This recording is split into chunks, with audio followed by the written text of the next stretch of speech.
Two visitors, a man in his 40s and a little boy, were sitting in the corridor of the emergency room at the pediatric hospital. The child had a fever, his cheeks were red, and his eyes were full of tears. It was clear that he was very sick. "I feel so bad. I have a severe headache, and I'm thirsty and sleepy. When are they gonna let us into the doctor's office?" The man looked at the boy unhappily and answered him rudely, "Why are you cranky like a little girl? Be quiet and stop crying. I didn't know you were so sensitive. You have just a sore throat, and I'm sure you would have recovered without going to the hospital. It's all your teacher's fault. She asked me to come to school and pick you up. I even had to leave early from work." The pediatrician, Michelle, heard this unpleasant conversation. At that moment, she was walking quickly past them but stopped. She looked at the poor little boy and felt sorry for him. The woman stopped, introduced herself, and asked, "What is your name, dear? Are you sick? Daddy says you have a sore throat. There's a crowd of kids in the emergency room today, you guys can wait a long time, so let me examine your throat right now. My name is Alex. And I don't have a sore throat, I have rubella. I know that for sure, but my dad doesn't believe me. He thinks I'm lying. But I really feel very bad, and I'm very thirsty," the boy replied seriously. The woman, seeing the red spots on the boy's skin and enlarged lymph nodes, was surprised. How did this child manage to diagnose himself correctly? "Alex, I have no idea how you know this, but you're right, you have an infectious disease, and it's currently on the rise. You need to be immediately hospitalized," she said, and turned to the man sitting next to the boy, "Are you his father? May I see your ID? I need this to admit Alex to the infectious disease ward. I'm his stepfather, Irvin. Here is my ID. Are you sure he needs to be hospitalized? I don't have time for that, and I can't visit him in the hospital. Actually, I have a job." The man replied grudgingly. The doctor fixed her glasses and said, looking sternly at the man, "Look, Alex has an infectious disease, we need to isolate him so he doesn't infect other kids, and immediately start treatment. You don't have to be in hospital all the time. Alex is a big boy, I think he can stay here without you. We provide good care and have a very helpful staff. Don't worry, our medical staff will look after him. I'll give you a list of necessities to bring to the hospital. But let's hurry to the ward, you can see Alex is sick, we need to give him an antipyretic. And start treatment as soon as possible." For some reason, the boy cheered up after hearing the doctor's words. "Daddy, go home, I'll stay here. Just bring me my robot and some coloring books, please. I can stay here as long as necessary." The stepfather quickly filled out the necessary papers, took a list of stuff to bring to the hospital, and left. It was clear that he was not concerned about the boy's fate. Poor boy, his mom died, and his stepdad doesn't really care about him. I should talk to Alex tomorrow and ask him about his life. And bring him some treats, Michelle thought sympathetically. Alex turned out to be a very sociable child. As soon as he felt better, he was happy to talk to the kind doctor and tell her about his life. "My mom was also a pediatrician, like you. Sometimes, women with children came to our house, my mom examined them at home. She was the one who told me what diseases children can have, so I knew right away I had rubella. When I grow up, I want to be a doctor too, but my stepdad, Irvin, is against it. He's a terrible person. I don't like him. And I don't want to live with him." Michelle was shocked by such a confession and asked, "What happened to your mom? Does your stepfather beat you? If he is beating you, tell me, you don't have to tolerate it." Alex nodded and continued, "My mom died. She went to visit a friend in a small town and got into a car accident. I cried a lot, and I wanted to go to the funeral too, to say goodbye to my mom. I just couldn't believe she died. But Irvin didn't let me. He asked our neighbor to babysit me, and went to the funeral alone. My stepfather said I was too young to see that. But I think it's my stepfather's fault that my mom died. But nobody believes me. Are you sure about that, Alex? Maybe it just seems that way to you, the doctor asked in surprise. My mom and I used to live together, just the two of us, and we were happy together. She was always cheerful and laughed a lot. We often went for a walk to the park, rode on swings, and ate delicious ice cream. We lived in a different city then, but I remember it all. And then we moved here, and Irvin moved in with us. That's when everything changed. They often quarreled because of me. Irvin is a wicked man, he didn't want to live with me, and he persuaded my mom to take me to a small town, to my grandmother, and leave me there. But mom refused. And recently my mom's relative, Uncle Gregory, died, and my mom got an inheritance. After that my mom and stepfather started to fight even more. It was really scary. I constantly covered my ears with my hands not to hear their screams, and cried, and then my mom died. But my stepfather wasn't upset about her death at all. And now, he often discusses my mom's inheritance with someone on the phone. I live alone with him now. He doesn't beat me, but he often scolds me and humiliates me. I hate living with him, and I miss my mom a lot. Michelle hugged the child, and tried to comfort him. Don't cry. I understand that you miss your mom a lot and you feel really bad right now. Alex, I don't know how to help you yet, but I'll try to think about it. Would you like to go to my house? I have a funny cat, Thomas, he's fluffy and very affectionate. You and I can cook something delicious and then watch a cartoon together. Alex was excited at the suggestion and immediately agreed, of course.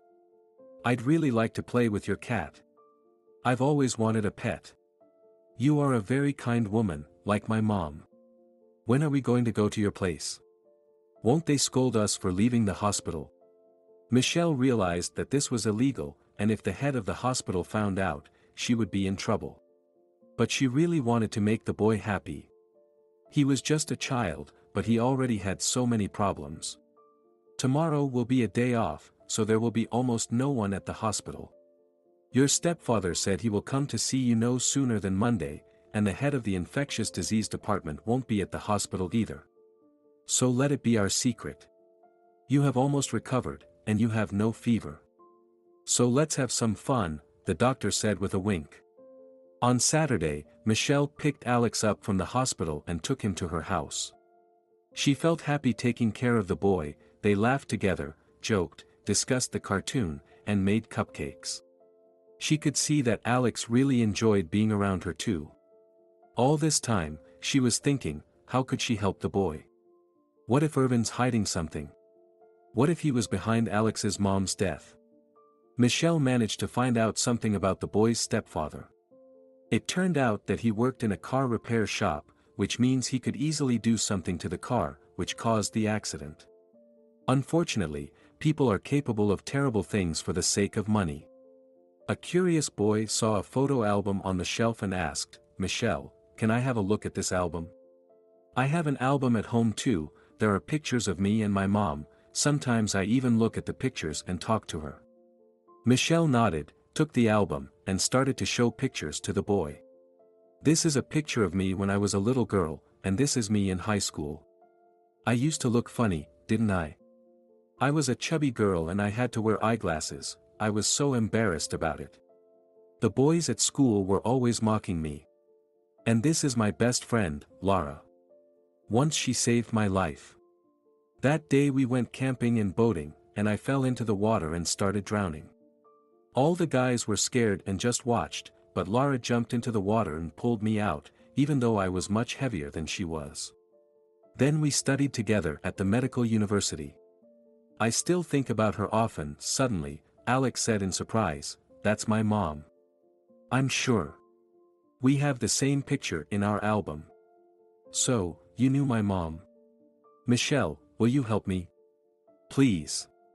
I don't want to go home and live with my stepfather. I don't feel safe there. But I feel safe with you. I wish you could be my mom now. Michelle started to cry, unable to hold back her tears. She hugged the boy and stroked his hair, not knowing what to say. But she had already decided that she would go to the police station, tell everything to the investigator, and try to help Alex somehow. She didn't understand why this child seemed special to her. She treats many children in the hospital every day, but she immediately became attached to Alex. She put the child to bed and looked fondly at the way he smiled in his sleep. That night, Michelle couldn't sleep. She was constantly turning from one side to the other, sighing and thinking about her past. Since childhood, the woman had never been beautiful. She always looked unattractive.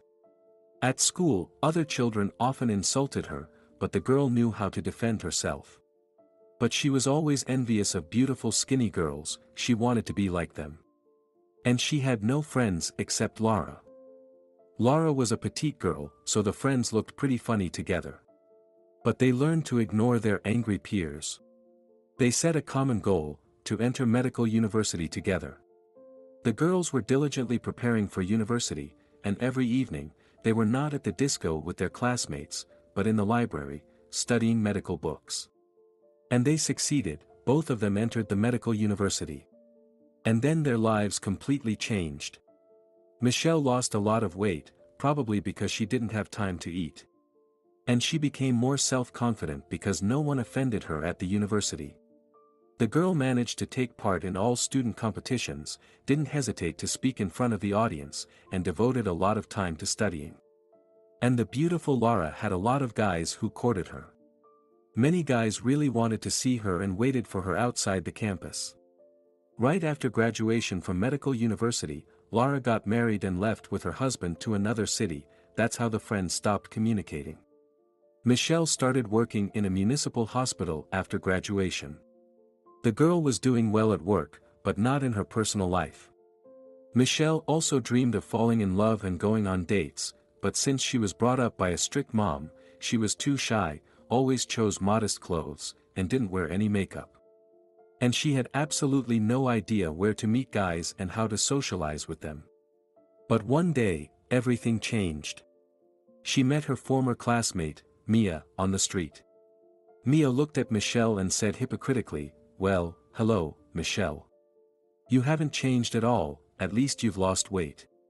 "Well, you haven't changed too, you're still an insolent stupid person. You know, I'm working as a pediatrician now. I got what I wanted. What about you? What's your progress?" Michelle asked grudgingly. Mia suddenly apologized and started talking quickly. "Really? Wow. Great job. And I work as a hairdresser at a beauty parlor." "Michelle, I'm sorry for talking to you like that. I actually need your help. I have a son, Michael. He's been sick with bronchitis for a year now. He has a bad cough. We've tried a lot of medications, but nothing works. Could you examine him? You've always been smart, I'm sure you won't recommend bad treatment." Michelle immediately forgot the insults and replied, "Sure, come to the hospital, I'll try to figure out what the problem is." When Mia came to the hospital with her son, it turned out that he had been misdiagnosed before. The boy did have bronchitis, but it was allergy-related. And the treatment should have been completely different. Michelle helped cure her classmate's son, and a grateful Mia suggested to her, "Now I want to help you. Come to my beauty parlor, I'll help you change your appearance. You'll be happy with the results, I promise. Don't say no, otherwise you'll never get married." Michelle decided that it wouldn't hurt her. Actually, she had wanted to change her appearance for a long time, but beauty services were too expensive, and she couldn't afford it. In the beauty parlor, Mia set to work, and 2 hours later, she turned Michelle to the big mirror and said, "Now you are a very attractive woman. Do you like it? Michelle? Why don't you say anything?" Michelle stared dumbfounded in the mirror and saw a completely different person. There was a pretty blonde with a stylish haircut and delicate makeup that emphasized her beautiful eyes. "Mia. You are a magician. I really like the result. How much should I pay you?" Michelle said with a smile. The hairdresser winked and replied, "You don't have to pay me, you saved my child, and I sincerely wanted to thank you. And one more thing, you need to throw away all your clothes. I mean, you look like a granny. Tomorrow, we're going shopping to pick out new clothes." A new friend helped her choose comfortable but attractive clothes. Now, the girl was slim, so it was easy. And soon, Michelle met a man, Dominic. He constantly said something nice to her in the supermarket, and one day, he decided to walk her home. The guy worked as a manager. Michelle fell in love with him almost immediately. No one had ever courted her before, so such passionate declarations of love seemed to her something incredible, and she was thrilled even with a modest bouquet of flowers or a small gift. After a while, they celebrated their wedding, and family life began. Michelle wanted a baby very much, but Dominic didn't want responsibility. "Darling, aren't you tired of babies at work? You and I are still young, we need to save money, buy a car, and travel the world. Please, let's not talk about children yet." At first, Michelle agreed with her husband, but years later, they stopped understanding each other. They no longer had the passion that used to be between them. Each new day was similar to the previous one. Michelle would come home from work, cook dinner, they would eat together, and then she would do household chores while Dominic played video games or watched TV. Michelle was tired of this life and decided to change it. She stopped taking birth control pills. The woman was sure her husband would be happy to know she got pregnant, but it didn't turn out the way she expected. When Dominic found out, he got angry and started yelling, "Michelle, is this a joke? You and I have already discussed this. How could you get pregnant?" The woman tried to explain everything to her husband and calm him down by showing him the ultrasound result. "Darling, don't yell. Look at this image, this little spot right here is our baby. Aren't you happy? Don't you notice that our relationship has changed? Sometimes I feel like we are no longer spouses, but just roommates. But the baby will help us realize everything, and make our family happy. We will love and take care of our baby together. Do you want a boy or a girl?" But Dominic roughly pushed his wife away and replied, "Michelle, you are so stupid. You didn't even notice anything. I have another woman. I've been cheating on you for a long time. She is my boss, and she is a rich and confident woman. I don't love you, and I don't want this baby. And anyway, you already know the truth, so let's get a divorce. We should have done it a long time ago, but I didn't dare to tell you." The woman cried and begged her husband to change his mind, but it was pointless. Dominic packed his belongings and left. Soon, they divorced. Because of stress, Michelle lost her baby. She took antidepressants for a long time, went to a psychologist, and couldn't come to her senses. After losing her baby, she stopped believing that she could be happy ever again, so she started working as much as possible. Her university friend, Oliver, helped her get through this difficult time. He had his own private clinic, and when he found out about her problems, he tried to support her. Oliver constantly offered her a job at his clinic, but the girl refused, although she was grateful for the help. Michelle was not ready for changes in her life. On Sunday, Alex woke up, and they were about to have breakfast when the doorbell rang insistently, and then someone knocked on the door loudly. Michelle was frightened and went to open the door. Alex's stepfather burst into the house with police officers and began shouting, "Look! She kidnapped a child. She should go to jail. Alex, what the hell are you doing here? Get up, we're going home." The police officers began asking questions, and Michelle tried to explain everything. "Yes, that's right, I invited Alex to my place for the weekend. He's almost healthy, but he had rubella, and according to the rules, we can't discharge him from the hospital yet, so that he doesn't infect other children. Irvin, instead of blaming me, why don't you explain to the police why the child is afraid of you and doesn't want to live with you? And tell them what really happened to his mom. You're the one who caused that accident because of the inheritance, aren't you? We'll see which one of us goes to jail. I'm only guilty of violating the hospital rules. But I had no intention of kidnapping the child. It's just that you never even visited Alex, and he was bored alone in the hospital. So I decided to treat him to a homemade meal. Officers, you can ask the boy yourself." Alex began to speak quickly. "Michelle is a very kind woman, please don't scold her. I wanted to go to her house, and I like it here. But I don't want to go back home, I won't go back there. Dad, you are an evil man, you will humiliate me again. The police officers immediately understood the situation. They saw that the child was speaking sincerely. How could a child not want to go home if everything was fine there? Irvin was not a stupid man and quickly realized that he might be in trouble. So the man immediately began to talk differently to everyone present. Okay, maybe I was wrong right now, but I was just scared when Alex disappeared from the hospital. I'm not gonna file a report against Michelle, but I'm taking the boy home. I'll take a sick leave and take care of him myself until he can go back to school. I've never hurt my son, it's just that we're having a hard time. Recently, my beloved wife, his mom, passed away. We're going through a difficult time, but we'll be okay. On Monday, the head of the hospital began yelling at Michelle, Michelle, are you out of your mind? How could you take a child from the hospital to your house? You are a stranger to that child. You could have ended up in jail for such actions. You should be glad the boy's stepfather didn't file a report. But you could have damaged the reputation of the entire hospital. I really want to fire you, but I can't do it just because you are an excellent doctor. But as of today, you're going on unpaid leave. You need to think about your behavior, Michelle. Problems in your personal life are no reason to kidnap children. I hope it never happens again. Michelle quickly walked out of his office and noticed that her coworkers were looking at her like she was really crazy. None of them understood her reckless behavior. Why would she risk her reputation for some boy? When the woman returned home, she was very worried about the child. She cried all night, holding Alex's drawing in her hands, and thought, I promised to help the poor boy, but now he has even more problems because of me. Now Irvin will abuse Alex even more. I need to do something. Laura saved me once, now I have to save her son. The woman got into her car, bought a small camera and a tape recorder at the store on the way, and headed for Irvin's house.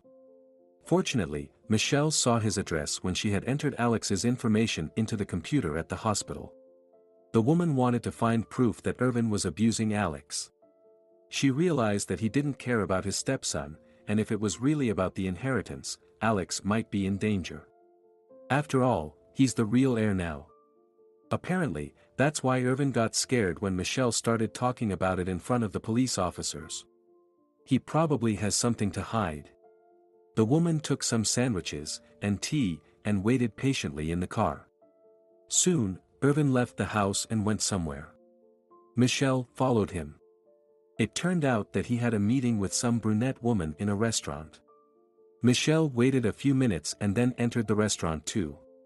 It was impossible to recognize her, because her friend, Mia, changed her appearance again. Michelle was wearing a wig with long brown hair. Michelle sat down at the table and immediately turned on her camera and tape recorder. Honey, I've been waiting for you for an hour. Where have you been?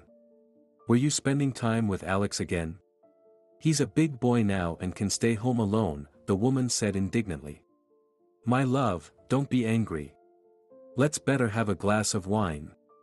After all, everything is working out exactly as we wanted. My wife is dead, and soon I will get rid of the child, too. But we have to wait a little longer, or it'll look too suspicious. Just remember, everything I do is only for you, Irvin said, making excuses.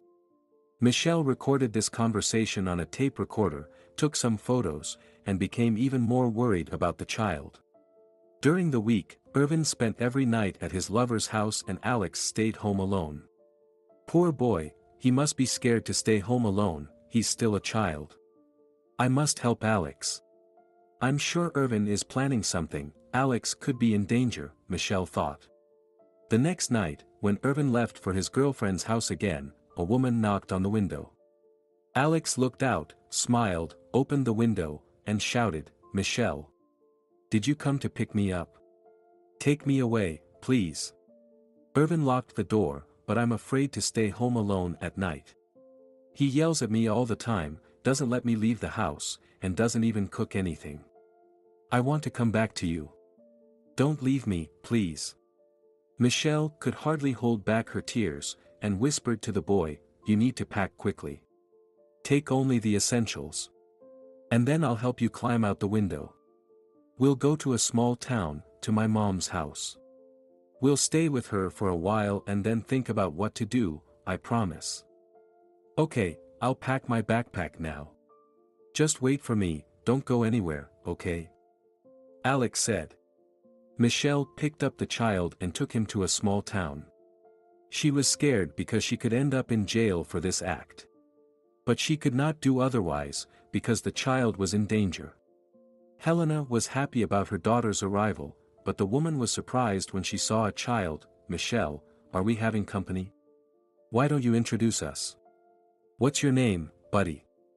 This is Alex, he is Lara's son. Remember, she and I have been friends since we were kids. Can we stay at your place for a while? I'll tell you what is going on, the daughter replied. When Michelle finished her story, Helena said, I feel sorry for Alex. Also, I didn't know Lara had died. Of course, you can stay at my place as long as you need. But what are you going to do? Irvin will look for Alex, and after a while, he will find us. And what will happen then?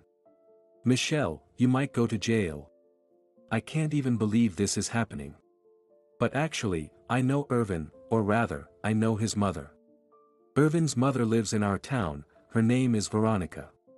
She's a very nice woman. Her son sold her spacious apartment in the city, got the money, and bought a small dilapidated house here, and he never even visited his mother. Everyone in our town knows about this scumbag. I think we should talk to Veronica. What if she can help us? Alex is not her grandson, but Veronica is a very kind person, I know that for sure. When Helena entered the house, she offered the child muffins and milk. The boy ate a lot, cheered up, played with the dog, and then quickly fell asleep in bed. Michelle talked to her mother for a long time, and then they decided to go to Veronica in the morning, realizing that she would see them anyway, because the town is very small and everyone here knows everything about everyone. Veronica met them hospitably, even though she had no money at all. She invited the guests to the table and served what she had at home, cookies, jam, and tea. The elderly woman was very lonely and was happy to talk to someone. Helena decided to immediately explain why they had come here. Veronica, we've come to have a serious talk. Do you know that your son's wife, Lara, died in a strange car accident, and your son is abusing her child? My daughter treated the boy at the hospital, that's how they met. We'll tell you all about it. Hearing Michelle's story, Veronica looked at her horrified and said, what a horror. I didn't know anything about it. My son forced me to sell my apartment in the city, took all the money, and bought me this house. But I hadn't seen him in a long time, since the day he brought me to this town. I had no idea my son was such a jerk. Poor Lara, she was a very nice girl. I've only seen her son a few times, he's a very clever and kind boy. Did Irvin commit a crime because of the inheritance? Well, if he betrayed his mother and forced her to live in a small town, then everything is possible. But I don't see how I can help you. I haven't seen Irvin in years, and even if I talk to him, he won't listen to me. I only wanted to ask you about one thing. If Irvin finds out where Alex is and comes to you, don't tell him that the boy lives with me. It's just that I don't know how to help Alex, I took him away from his legal guardian. But I couldn't leave the child in trouble. He doesn't want to live with Irvin, Irvin doesn't care about him at all. I also know that his stepfather is up to something, and something bad could happen to Alex, Michelle explained. Don't worry about that, I won't tell him anything. Besides, he won't show up here, why would he come to a small town? He doesn't even call me. Forgive me, I'm so ashamed of my son's behavior. Michelle became a little calmer and decided to stay in this small town. She helped her mother around the house and worked in the garden every day. Alex liked it here too because they didn't abuse him, cooked delicious food, and he felt safe in this house. But Michelle was still worried. She kept thinking about how she could explain everything to the investigator so that he would believe her because she had not enough evidence about Irvin's plans. The man drove home in a great mood and sang some cheerful tune. He had spent the night with his mistress, Zoe, and all he dreamed of now was to sleep.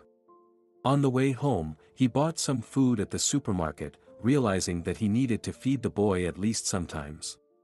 The man never liked the boy, he tolerated him before, so that Lara wouldn't suspect anything. But now he openly hated him. Entering the yard, Irvin thought Alex would start crying again, and tell how scared he was to be alone at home. But then he noticed that the window was open, and frowned because he remembered that he had closed all the windows before he left. The man opened the door and shouted, "Alex, come here. Why did you open the window? Come to me, I brought you some food. Are you hiding in the closet again?" But the house was suspiciously quiet. The man looked for the boy all over the house, and even checked the basement, but found no one. "Where are you hiding, silly boy? Did you really run away?" "I don't need this right now," Irvin shouted loudly. The man went outside again, approached the window, which was open, and wondered where the child could go. But then a curious neighbor showed up and said, "You must be looking for Alex. He's not here. When you left yesterday, some woman took him away. I heard them talking, she said they were going to a small town. I wanted to stop her, but Alex asked to take him away, and said you were abusing him." Irvin banged his fist against the wall and clarified, "Was this woman tall, wearing glasses? A blonde?" "Yes, it was her. The woman looked very decent. Do you know her? Do we have to go to the police station to file a report?" "I've been waiting for you to do that. We don't have to go anywhere, everything is fine. She is our relative and took Alex to the village. I'll pick him up myself," Irvin replied. The case of Lara's death was still under investigation, so Irvin didn't want to draw attention to himself. He decided to do something more cunning. He went to the hospital where Alex was treated and asked the employee at the front desk where Michelle might be. He said that he wanted to find this doctor and apologize for that incident with the police and that he also wanted her to examine Alex. Irvin found out that if she was not at home, she had traveled to visit her mother in a small town. Upon hearing the name of the town, the man was surprised, for his mother lived in that town. "I will go there right away and find out everything. If Alex is there, I will take him home. And I'll tell that stupid woman I'll report her actions to the police, so she'll never meddle in my business again." On the way to that remote town, Irvin was cursing. He didn't want to see his mother. They hadn't seen each other for years, and now she would start asking about his family again and complaining about how hard it was for her to live in a remote town. Since childhood, Irvin had always been ashamed of his mother. The boy didn't like it when she came to pick him up at school. She was a bit overweight, with a funny hairstyle, and wearing old shoes. Her hands were ungroomed, with rough skin and no nail polish. Veronica worked very hard at the factory and was a very valuable employee. But Irvin thought her work was not prestigious, because they lived very modestly. His friends' moms were different. For example, Meredith worked as an assistant at the city administration and always looked very beautiful, much younger than her age. Stephanie was a restaurant manager, so Peter always had delicious food in the refrigerator. And his mother looked terrible compared to them. At the same time, his mother loved him very much. She always did her best to buy new trendy clothes and a phone for her son, working on weekends and staying extra hours at work. But Irvin didn't appreciate it. He thought that his mother was obliged to provide for him and brazenly demanded more expensive purchases from her. He didn't want to go to university, so he had to join the army.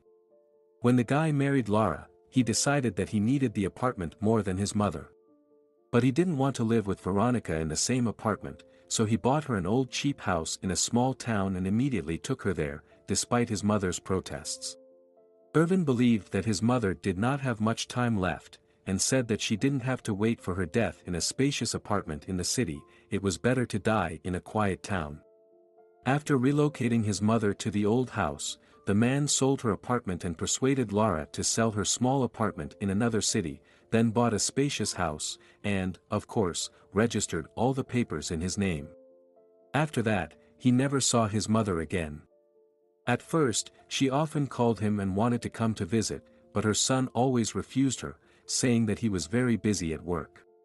So what is he supposed to tell her now?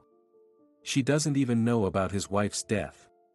Irvin drove up to the old shabby house, got out of the car, and looked sadly at the broken staircase and the crooked fence. The man tried to enter the yard, but a huge dog ran towards him with a loud bark. Irvin was frightened and saw his mother standing on the porch. She had aged even more over the years, lost a lot of weight, and her face was covered in wrinkles. "Hi, Mom. Get your dog away from me. Or you don't want to let your son in the house. I need to talk to you," the man shouted. Veronica silently approached the fence, while her dog was still barking loudly. The woman looked at her son intently and asked, "Why the hell did you come here? Or do you think I'm happy to see you? I'm not. You've already made your choice and stopped communicating with me.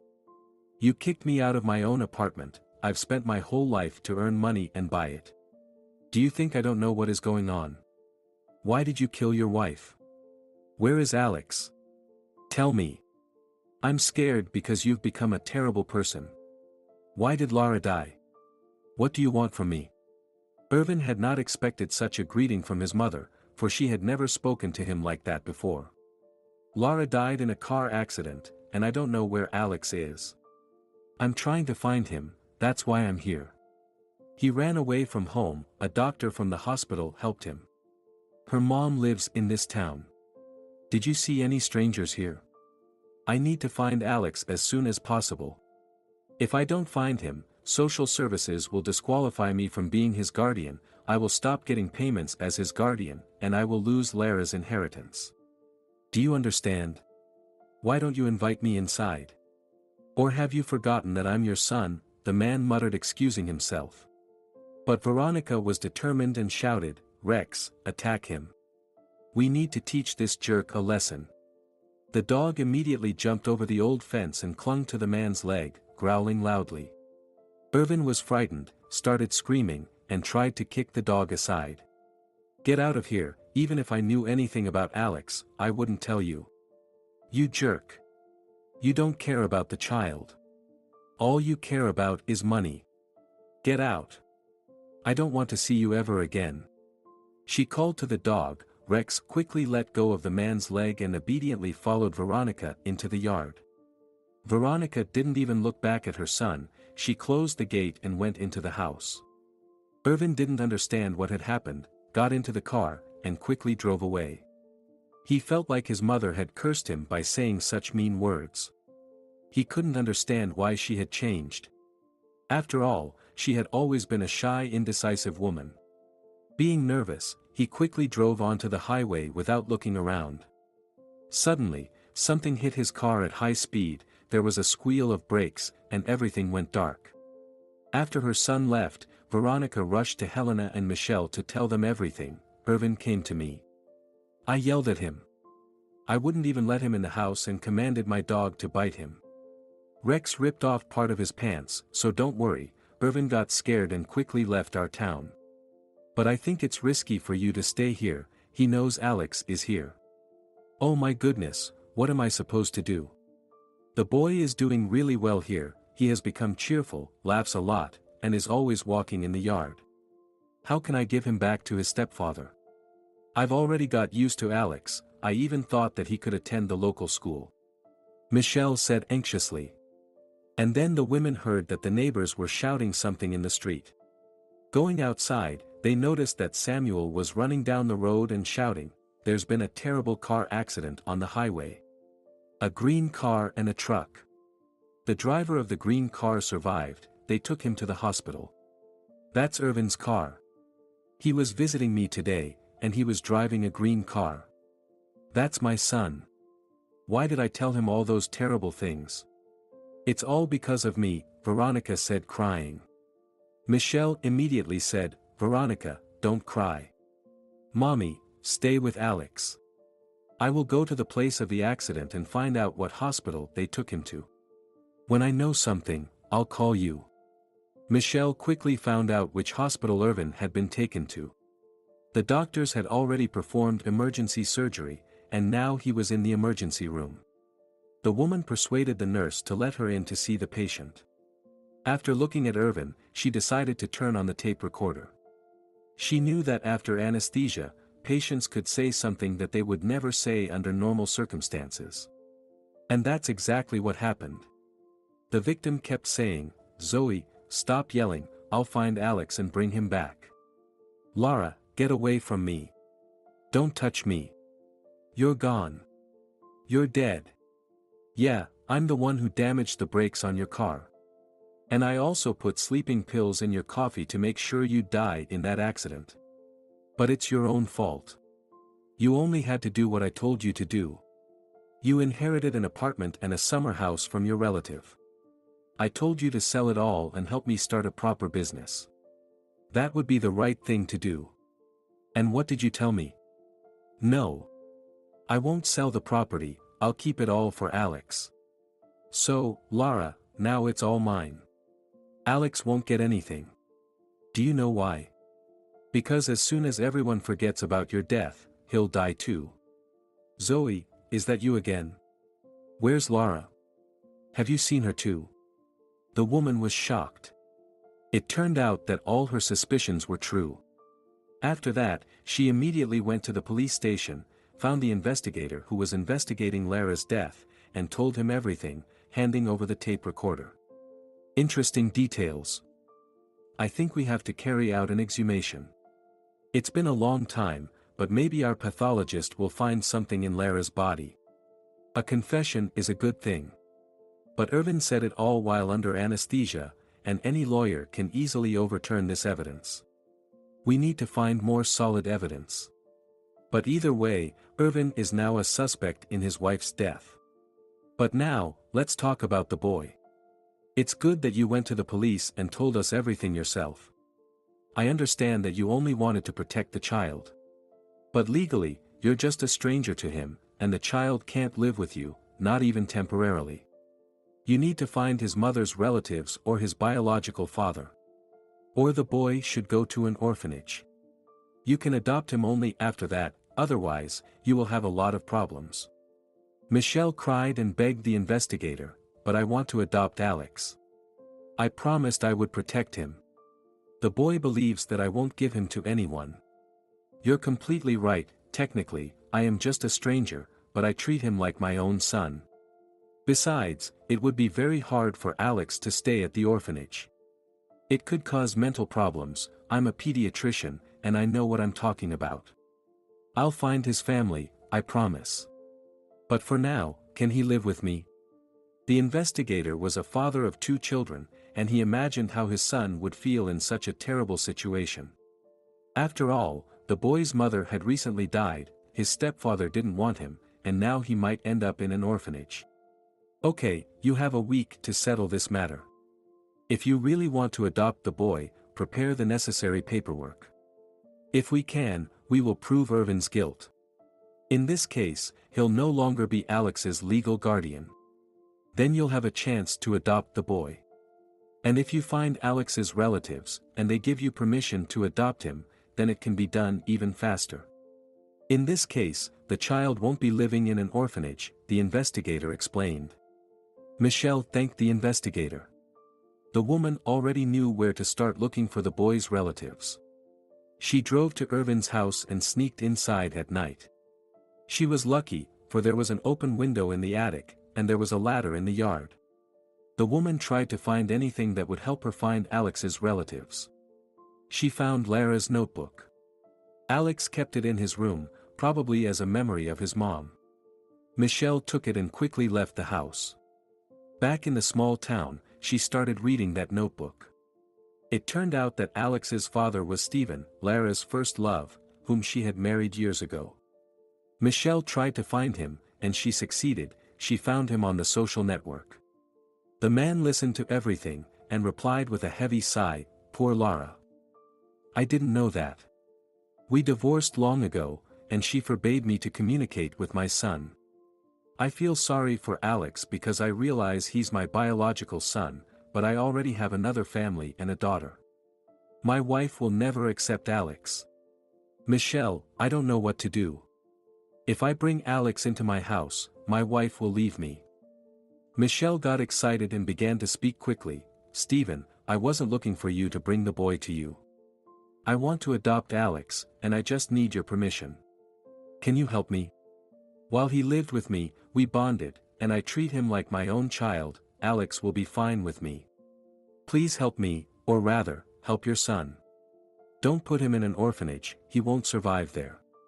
Stephen didn't hesitate and immediately signed all the papers without asking any unnecessary questions.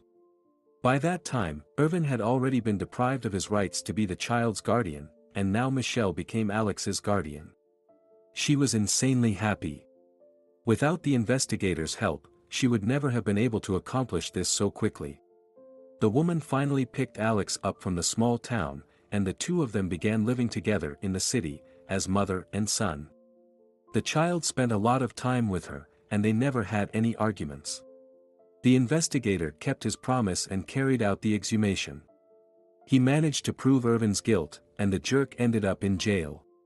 Since Alex was the only Lara's heir, now, the entire inheritance belonged to the boy.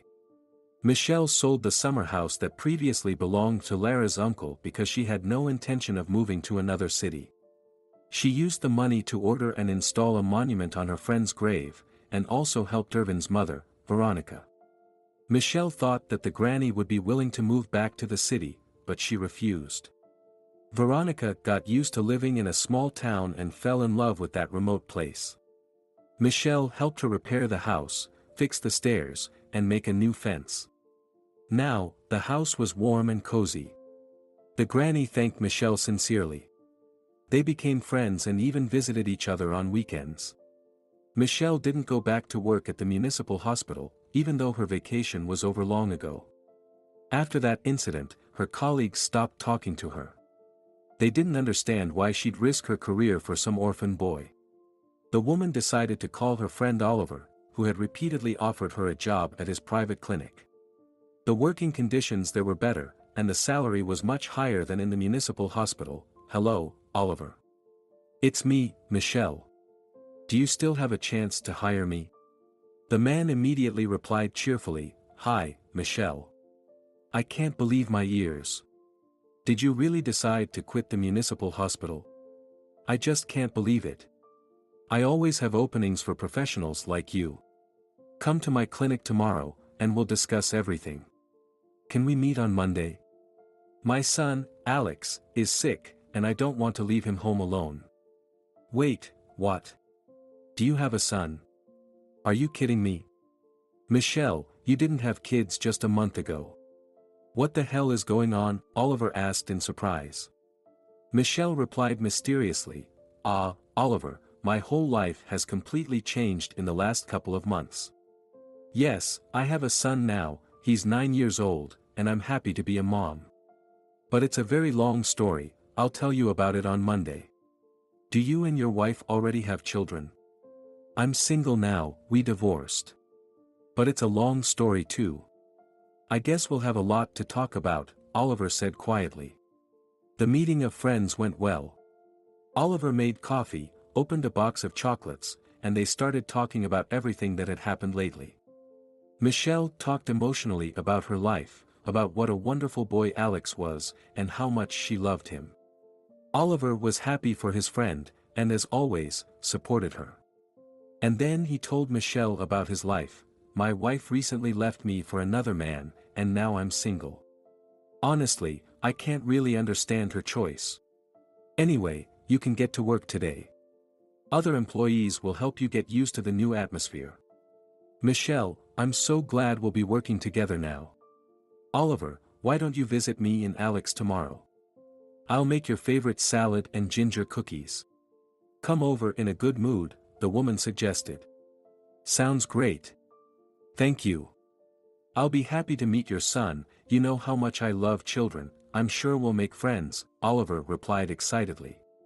The woman liked her new job very much, because she loved to treat little patients, but the conditions and equipment here were much better than in a municipal hospital. Oliver and Michelle became best friends, and the man really managed to make friends with the child. Now, they were riding bikes together in the park or playing soccer. And Michelle would wait for them at home and make them a delicious dinner. She was finally truly happy. It is so comfortable to be around Oliver. I enjoy coming out of the clinic with him after work, waiting for him at home, and worrying about him. Alex likes him, and Oliver likes to spend time with Alex. Men are so different. Dominic ran away after hearing about his own baby, while Oliver is happy to spend time with someone else's child. Too bad we're just friends. I can only dream of such a husband, the woman thought. But Michelle didn't even realize that Oliver had been in love with her for a long time, ever since they studied at the university. He didn't care that she was wearing eyeglasses and old-fashioned clothes. But the man couldn't confess his feelings, because her friend told him that after the divorce, Michelle would never be able to fall in love again. But every night, Oliver dreamed about kissing Michelle passionately, whispering words of love to her. Perhaps they would never confess their feelings to each other, but Alex decided to intervene in the situation. One day, when Oliver was about to go home, the boy suddenly lay down on the bed and began to complain of a headache. Michelle noticed that the child's cheeks were very hot. The woman gave him a thermometer, and when she came to check it, she was frightened. The boy had a fever. She didn't understand anything, for his forehead was cold. I think Alex is faking it. But why is he doing this? I don't understand, the woman whispered. Oliver winked, sat down beside the child's bed and asked, Alex, what happened? You're not sick, are you? Your mom and I realized it right away. Do you have something to tell us? Alex was upset that his plan failed and apologized, forgive me. I rubbed my cheeks and put the thermometer in a glass of hot water. I just don't want you to leave, Oliver. I want you and Mommy to live together. I mean, you love each other, we're like a family. I'm happy with both of you. Please stay. I promise I won't lie to you ever again. Michelle blushed, and Oliver said, winking at the boy, well, that's something your mom has to decide. Let's ask her. Michelle, would you like us to become a real family? You know, I really want that. I love you and Alex, and I don't want to be separated anymore. To be honest, I've dreamed of that too. Oliver, stay with us forever. The woman said shyly. The boy clapped his hands together and began to shout joyfully, yay! So you're getting married, and Oliver's moving in with us. Michelle laughed, kissed her son, and said, go to bed, you sly boy. Or I won't be able to wake you up tomorrow, but you have to go to school tomorrow. Alex quickly fell asleep. Oliver hugged Michelle, and whispered to her in the kitchen, oh my goodness, Michelle, we were so stupid. I have been in love with you since university, but I didn't dare to confess it to you. You are the best woman for me. Come to me, I've been dreaming about it for so long. Michelle was incredibly happy. They got married and started to live together. And soon, she realized that she was pregnant, which made her even more happy, because she dreamed of having a baby. Alex was happy that he would have a brother or sister and was looking forward to this event. One day, the family decided to visit Michelle's mom and see Veronica, Irvin's mother. They bought lots of gifts and drove to a small town. As they all got together for dinner, they shared news and talked about life. And then Veronica said, Irvin sent me a letter from jail recently. At first, I didn't even believe him. He wrote that his mistress, Zoe, was pregnant and had given birth to a baby girl a week ago, but died in childbirth. He said he was afraid his daughter would end up in an orphanage. He thinks he's being punished for his sins. After all, he wanted to kill Alex, and he killed Lara because of the inheritance, and now his baby will suffer. But he's changed a lot, I can feel it. He said that he is very sick, and realizes that he will probably never get out of jail. He says Lara often comes to him in his dreams. He asked me to take care of his daughter. I feel sorry for my son, I realize that he deserved it, but I'm a mother, and I'm ready to forgive him. I feel very sorry for the girl, and I wanted to adopt her, but social services won't let me because of my age and financial situation. Veronica wiped her tears with her handkerchief, finishing her story. Michelle and Oliver asked about Zoe and promised Veronica that they would find out everything. And they did. They were allowed to see the girl, even though she was very weak. She was lying in a neonatal incubator and looked tiny and helpless.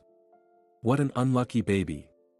Her mom died, there are no other relatives, and it seems as if the baby feels that a tragedy has happened to her mom. She is very weak, hardly gaining weight. I don't even want to think about what's going to happen to her. You know what kind of treatment is needed for such babies, how much love and care they need to survive, but no one needs her at all, the nurse said, lowering her eyes. Tears flowed down Michelle's cheeks, she looked at this girl and wanted to take her in her arms and hug her tightly. And she didn't care that her father was a jerk, and her mother was probably a dirty woman. It wasn't the girl's fault. Oliver embraced his beloved. He understood her perfectly and said, "Honey, we can't leave this poor little girl in trouble. Let's take her to our private clinic, we can help her there. Otherwise, she won't survive, I can't let that happen. Thank you for understanding me. You're right, that's what we should do. What name should we give her? How about Hope? I think it's a very beautiful name," the woman mumbled. Michelle and Oliver took the girl to their private clinic and constantly monitored her condition. They held her tiny hand that was almost transparent, stroked her little head, and whispered, "Hope, you are not alone now, we are by your side. Everything will be fine, you are safe now." Surprisingly, but feeling the love, the girl began to recover and finally began to gain weight. In 2 months, she was ready to be discharged. During this time, Michelle and Oliver got used to her, and they didn't want to part with her, they considered her their daughter now. The couple decided to adopt little Hope. They were financially secure, had a good income, and all the necessary conditions for the baby. Therefore, there were no problems with the adoption. At first, Alex was a little jealous when the parents brought the baby home. The boy was worried that his dad and mom wouldn't need him anymore. Michelle was also nervous, trying to spend time with both son and daughter. Moreover, she was about to give birth and have another baby in their house. She was afraid she wouldn't cope. But Oliver managed to find the right words and had a serious talk with Alex. "Listen, Alex. This little girl was just born, but she had already lost her mom and dad. She was sick, and no one wanted her. After all, you still remember how painful it was when your mom died. Hope is not a stranger to you, she is your little sister. If me and mom hadn't adopted her, she would have ended up in an orphanage. But remember, mom and I will never love you any less. But our family's gonna become really big. At first, it won't be easy for everyone. But we'll get through it. You and I are real men. And you're also an older brother. We have to take care of mom, help her, and love the younger children. Because we're a real family. I'm sorry, Dad. I didn't know Hope's mom died too. I'm going to take care of her now, and I won't let anyone hurt her. And when mom has a baby, I'll love the new baby too. We'll be fine, Daddy, I promise," Alex replied seriously. They shook hands, and everyone in the family began to treat each other with care and understanding again. Alex hurried home after school to help his mother, looking after his sleeping sister and playing with her. And Oliver, no matter how tired he was at work, he found time for his son every day, realizing that it was especially important for Alex now. They fixed the car together, the man taught his son to hammer nails, and sometimes he could just play with him, because, after all, Alex was still a child. Michelle also hugged Alex every night and praised him, "How strong and smart you are, a real man. I am proud of you. You are the best son in the world." The boy was pleased to hear such words. After these words, he did his best to help Michelle and Oliver even more because he felt that they loved him, that they needed their dear son. Michelle and Oliver had their own family routine. At night, when the children were asleep, they would go to the kitchen and have tea and sweets, talking about everything. The woman smiled, stroking her big belly, "Life is so interesting and unpredictable. I spent my whole childhood thinking I was a fat, ugly girl, and I was unhappy because of it. Then I fell in love with the wrong person, and I was also very upset, thinking that no one needs me anymore. I spent several years doing nothing but my work to distract myself. And all this time, you were by my side, you supported me, but I didn't notice anything. All the changes in my life started when I met Alex. I don't regret what happened. I just wonder why I used to believe that job was the main part of my life. Now I realize that I was wrong. Now, the most important thing for me is to have you by my side. You and our children. Only now I am really happy. Thank you for everything, my love. They hugged each other tightly, sensing each other's calmness and warmth.